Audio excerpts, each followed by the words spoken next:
Welcome to Rob Schmitt Tonight. Right now, two different congressional committees are harassing Merrick Garland to release more evidence from his Biden classified documents case. Special counsel Robert Hur has declined to recommend charges against Joe Biden, despite evidence that Biden stole documents from a secure setting, shared them with other people, had his staff move them around for months before claiming to have found them by surprise, and then pressured his ghostwriter to destroy recordings of him reading classified information aloud. Despite evidence of all of that, no charges recommended.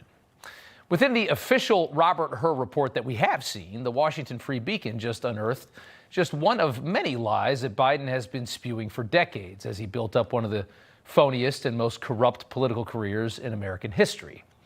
It's a lie Biden accidentally told the special counsel, adding to the many crimes that Biden allegedly committed that Hur would just brush off. It's the story manufactured to explain how Joe Biden got into politics, a story about a young man suing his construction company after a gruesome injury. Biden claims as a young attorney he defended that construction company and brilliantly won the case, and it broke his heart to win it. And he immediately bailed on a bright legal future to go into politics and protect the little guy. Yes, of course, this is a Joe Biden story. It sounds just like one, doesn't it? It's a story Biden told to many voters over the years before he would eventually run for president and make up an even better story, this one. It was there on August of 2017 we saw Klansmen and white supremacists and neo-Nazis come out in the open, and a brave young woman lost her life.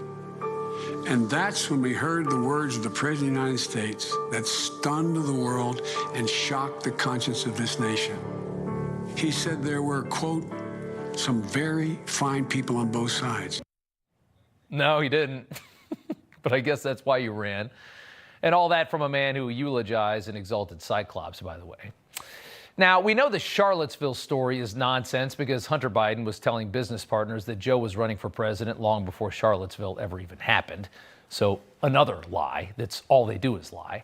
But let's zero in on the previous story, which many voters, of course, loved. It was a charming tale from a valiant American political leader, which in truth was the creation of a pathological liar who understands that his voters specifically are incredibly gullible.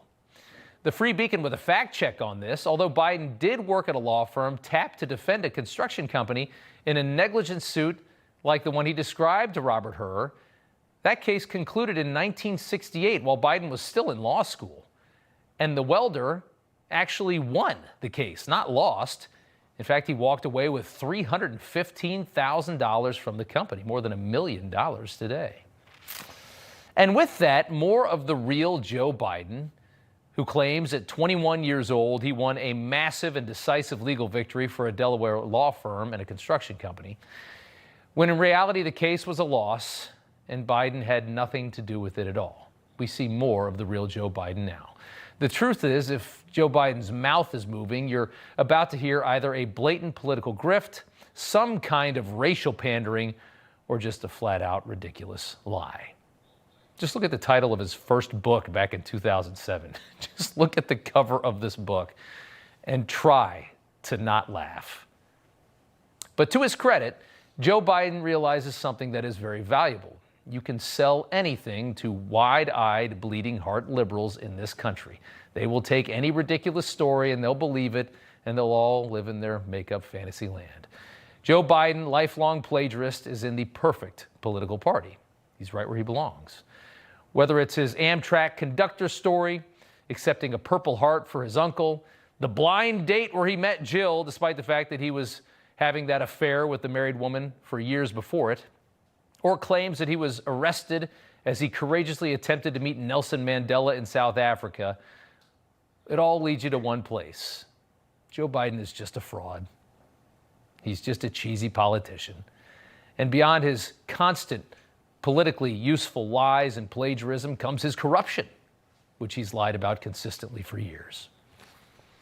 Have you ever spoken to your son about his overseas business dealings? I've never spoken to my son about the overseas business. There will be an absolute wall between personal and private and the government.